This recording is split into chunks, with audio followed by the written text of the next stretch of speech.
Unfortunately, we used all the time asking Lauren all the questions, and so she's worn out. So you guys don't get a chance to ask her anything. But Andrew, Joey, and I had a blast in our small group, just picking her brain and everything. Yeah. No, man, Lauren, again, thank you so much, and I appreciate you taking a few minutes. But ladies and gentlemen, man, now's your opportunity. Anything that while she was speaking and just sharing her story that you have a question about, or anything you'd like to ask her. Man, I'm going to hit mute and you guys take over.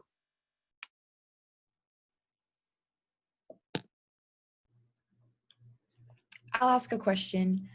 You were talking about your assistant coach and how she kind of like took you under her wing. Was she a Christian and like someone you were able to like share your faith with, and was she able to help you that way, or was it more of just like sport wise? And if it was like in a spiritual way, have y'all like been able to stay in touch? So she, it's interesting. She, I think she believed in God, but I don't know. We did talk about it a little bit because she knew kind of my struggle, with that year before. And she knew that, that I was really just kind of at a standstill in my life. And so we did talk about kind of some really hard topics like that, but she, I'm actually ashamed to say I don't know. She actually went on to be an assistant coach at Northwestern for the women's swim team. And we stayed in touch, and I still, to this day, like, I really feel like I'm in debt to her because I don't think I would have, been nearly as prepared if she had not kind of taken me under her wing. So yeah, she's a great person. Good question. Well, dang it, Hattie, that's what I was going to ask. I was going to ask about the consistent coach and about how successful you think you would have been maybe without her, because it's awesome to have someone like that, but, sometimes you don't always get that. And so I was just going to ask kind of how you fell into her lap. So, coaching is hard. I'm not going to even beat around the bush, right? I mean, coaching any sport is difficult. And the head coach at the time, when I was there, he had, about probably 20, 25 athletes that he was preparing for the Olympic trials. So he was tunnel vision, right, focused on those athletes, the ones that, had a chance or had a decent shot at performing well at the trials. So, he didn't, I hate to say it, but he did not mean to like exclude me from that. It was just kind of by nature. I mean, I was injured. I was out of the water for 5 weeks. I was not really part of the team. Like, I didn't feel like I was included just because of the nature of my injury.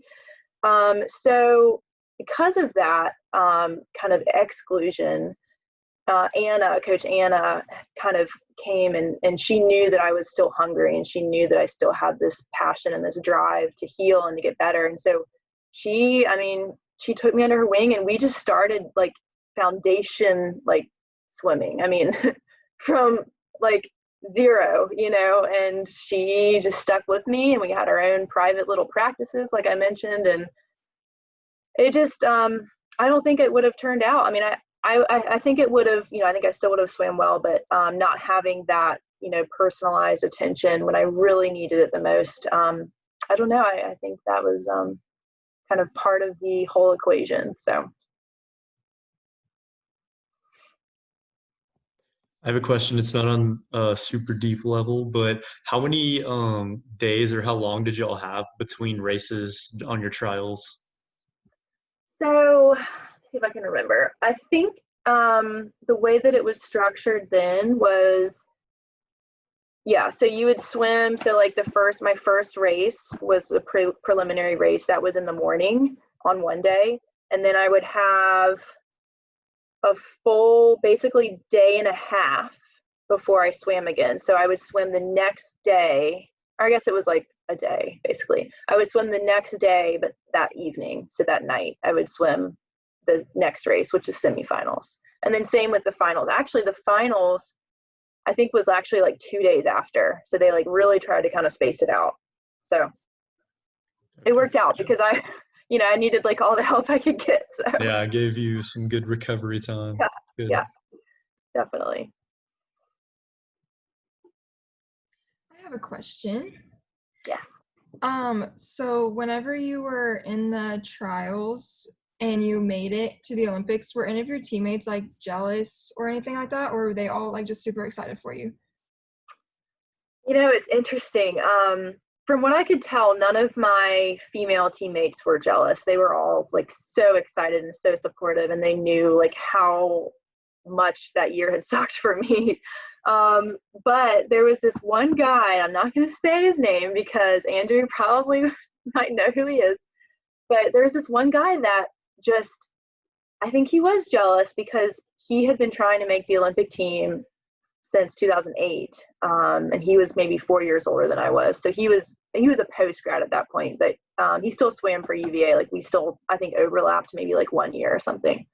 And he didn't talk to me for like 3 years after that. I mean, it was weird. It was the strangest thing. So I think maybe that was jealousy, but for the most part, no, not that I could tell. Yeah.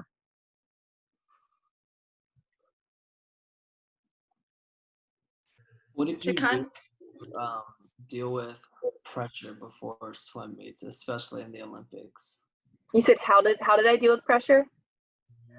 So I didn't deal with it very well. It took me a while to kind of figure it out. And, being nervous before any kind of athletic event is totally normal. You don't want to be completely calm, right? You want to have a little bit of jitters.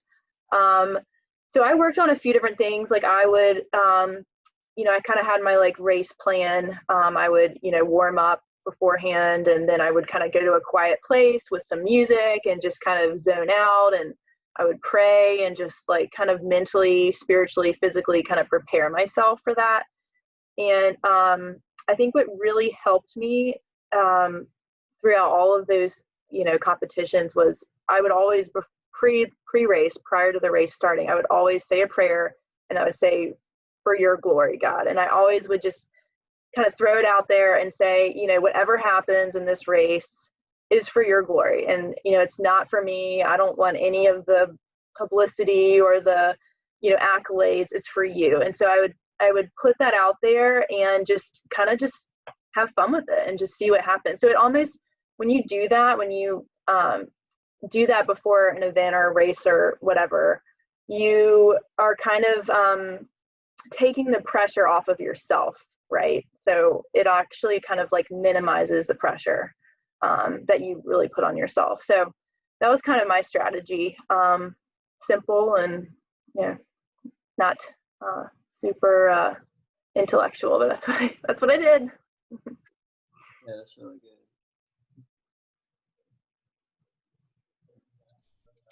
I was gonna ask, it kind of goes along with Kirsten's question, but whenever you were doing so well after not having much practice time after your back surgery and procedure and everything, did you kind of feel bad for other people who did try like work hard and like put in the work and were feeling good but just didn't like get to that level? The guilt was real. I mean, I was the kind of person that if I was not fully participating in something, I felt so guilty. Like I felt like, deep down, I was like doing it on purpose. Like I was injured on purpose, just ridiculous thoughts, and that year I was actually team captain, which is even worse because here's your team captain not swimming, So yes, absolutely. I was the worst with that feeling, and it's totally normal. And you're human. I mean, and you care. It happens to people, I think, that really care about their teammates and care about doing the best they can in practice. So it's totally normal, but it's good to kind of get it, under control. It's a good question. How did you try to get it under control? I talked a lot to like my parents. My mom was always kind of like my spiritual mentor growing up.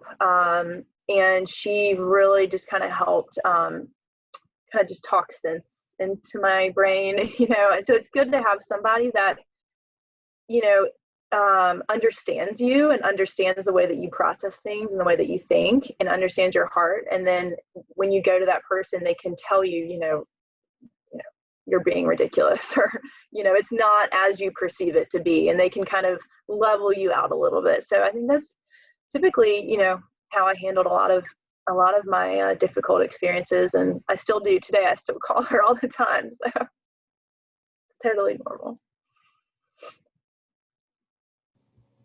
How did it feel when you won the medal?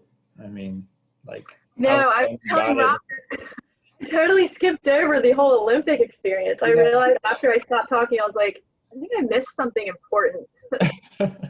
Well, I actually brought my medal tonight to show you guys, even though you can't actually be here to like see it, but in person. But that's the baby. That's awesome. So, it weighs a lot. It weighs like 1.5 pounds, actually. It was really, you know, like I was telling Robert, winning a gold medal in the Olympics is a feeling that I just can't even describe. You know, it is the most incredible honor to be able to win a medal for your country. But for me, it was almost, and I think it's like you can tell by my story because I kind of glossed over it. For me, the most meaningful thing of this whole story was qualifying, was making the Olympic team, just because of all the challenges I had to overcome prior to that. So I don't want to undermine, you know, the fact that winning a gold medal was huge, but for me, like that, you know, making the Olympic team was in and of itself just a miracle and just, you know, the greatest thing ever. So, but then I get a medal on top of that. So it was just like the cherry on top, you know. But it was cool. The whole Olympic experience was just awesome. I mean, I just like, it was like I was walking around in a dream, you know, the best athletes in the world just walking by you, you know, Serena Williams, Venus, and LeBron James. It's just like, it's crazy. It's like a dream. That's awesome.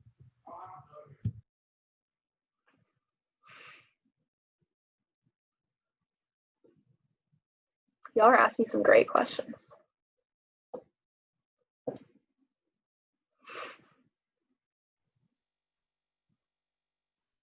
Anything final? There we go. Yeah. I just have one question. You said you didn't have any pain when you got to the Olympics and while you were swimming, but did you have any pain like during the breaks, like between races? I did, yeah. I was still like at the actual Olympics, I was still having some pain. I wasn't perfect, you know. I was still able to swim at that level, but I still was having to take care of myself in between races and, you know, just kind of get that rehab that I needed pre-race and post-race. So, yep. To this day, I still have back pain 8 years later, but it's not as bad. It's more manageable. So I'm thankful for that. I just have a random question about like just growing up doing swim team. I did swim team for like 10 years, but obviously not at that level. So I just have a question about like other strokes and events and stuff that were your favorite and how you came, like how the 200 free just became, you know, your event and something that you focused on, or if you kind of liked other strokes and events better, but were just good at that one, or like things like that. That's a great question, Nina. When I was in high school, like middle school, high school, I was actually a really strong butterflyer. I was actually state record holder in the 50 butterfly when I was 10.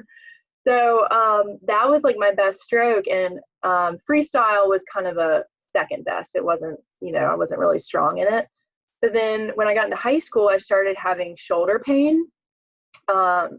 As if you can tell, there's a recurring theme in my story of injuries. So it all started with my shoulders. And so I actually had to take off swimming for like 3 months to get my shoulders healed to a point where I could like actually swim again. So from that point on, I actually only swam freestyle because that was the easiest on my shoulders. And I was never a strong backstroker. So that was never in the question, never in the equation for me. So then when I got to college, I was actually recruited to be a sprinter. I was recruited for the 150 freestyle. And just because of the way that UVA trains, it's a very like kind of, I hate to say like quantity over quality, but they really, they have a really heavy kind of training regimen.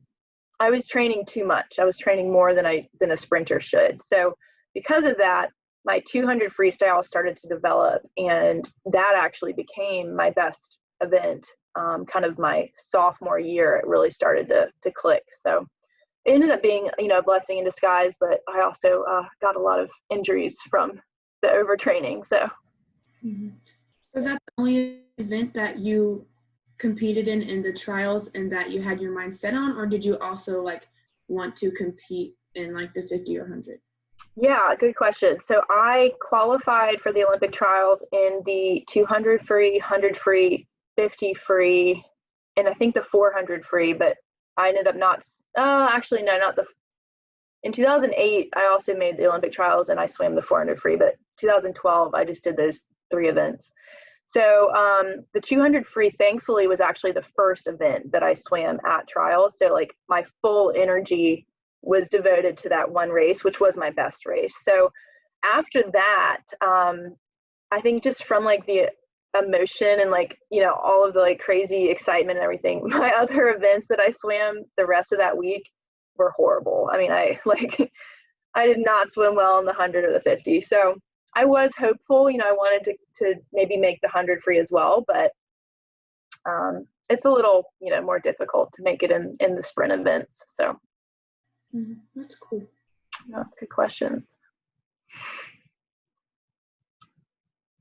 I have another question. So how and when did you meet your husband? Oh, that's a good question. So Jonathan and I met actually, a little over 4 years ago, and we were actually co-workers. Kind of interesting story. So when I moved to Charlotte, I had a boyfriend that I met at in Charlottesville. And so when I moved to Charlotte, I was still dating this guy. He ended up moving to Charlotte as well, and we got engaged. And this is kind of another like trusting God kind of story. We got engaged about 3 years later, and I was engaged to him for almost a year, and I started having these doubts. Like there was nothing really red flag. Like he was really nice. He came from a good family. He was a Christian. There was nothing really wrong. There just something was not right. Something was not there, and it was not a tangible thing. And so I just started praying, and at first I was praying like, God, take this feeling away. I want to marry this guy. He's perfect on paper. He's super athletic. He's good looking, XYZ, whatever. And I was praying all the wrong things, right? And so I kind of started to realize, over the course of several months that, the prayer I should be praying is, God, what do you want from this? I can feel that you're nudging me to do something. What is it? What are you asking me to do? And it became very clear, again, another situation where I had zero doubt in my decision. I had to break it off. I had to break up with him. And I broke off the engagement. I ended up meeting Jonathan at work, my first job in Charlotte, my first like real job. And we were like really good friends for about a year, and then started dating. And 4 years later, married. It's crazy. That's so cool. Thanks.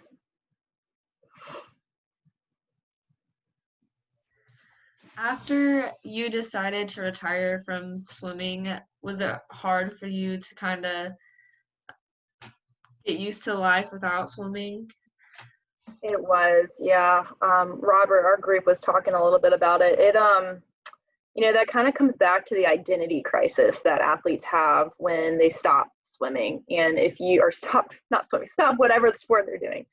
If you don't have that foundation with Christ, it is it's going to be nearly impossible, to to kind of recover from that and move on from that sport. And so I really, really struggled. And I even had that foundation and I still struggled. But that's normal. You know, it's normal to kind of feel like you're losing your identity or you're not quite sure who you are, you know, once you stop doing a sport that you've done your whole life. I mean, you guys you devote, you know, 20 plus hours per week, I'm sure, you know, to that sport, devoting yourself to it. So it's going to be hard. I mean, you can't, you know, there's no sugarcoating the fact that it's going to be tough, but as long as you stay close to God and you lean on him for strength and for your identity, then, you know, you'll get through it and it'll be okay.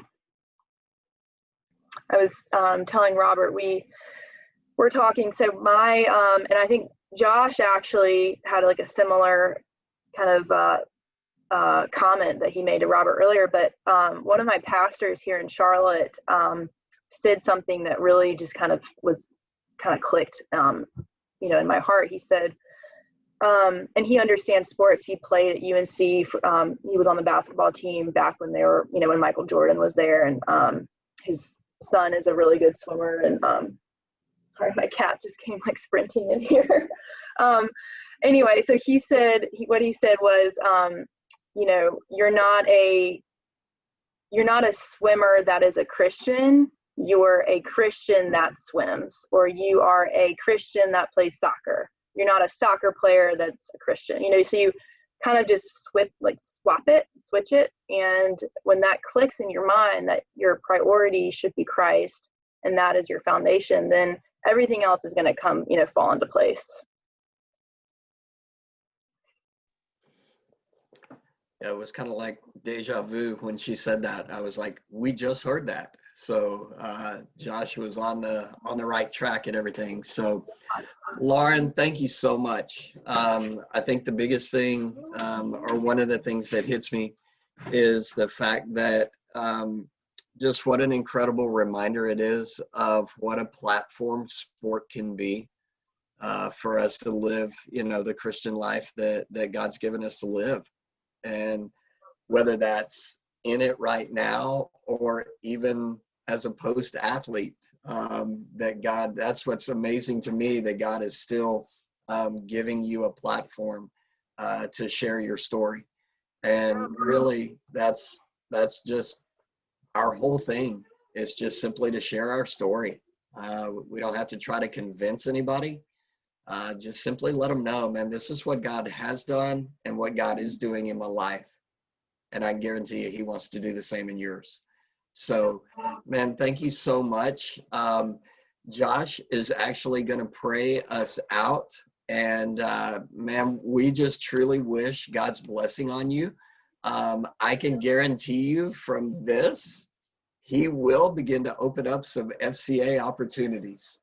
Yeah, I enjoyed this so much. Y'all are great and just really a blessing to be a part of it tonight. So thank you so much. Well, we have another university a little east of here that I work with that I won't mention by name, because some on this screen you can see the death stares coming. We might have to see if we could hook you up to share with them one night. So, man, thank you so much. Josh, why don't you pray for Lauren and pray us out, man. All right, y'all bow your heads with me, please. Dear Heavenly Father, I thank you so much for the opportunity to hear Lauren speak. Lord, I just pray that you'd put your hand over your people, Lord. Help us all to take something from her story and apply it to our lives in a way that is tangible and that's going to grow us closer to you each and every day, Lord. Help us to realize that hardship and failure is just sometimes a tool that you use in order to bring us closer to you and get us back on the straight and narrow, Lord. Prepare our hearts for what you have for us this week and throughout our lives, Lord. I pray your blessing over each and every person at this FCA call, and thank you for their hearts and the way that they set aside time in their busy schedules to make time for you, Lord. And I thank you for just creating the opportunity for us to all meet together on Zoom and lining things up so that we could hear Lauren's story here tonight. So thank you for who you are, and continue to just bless and love us each and every day. In your name I pray. Amen. Yeah.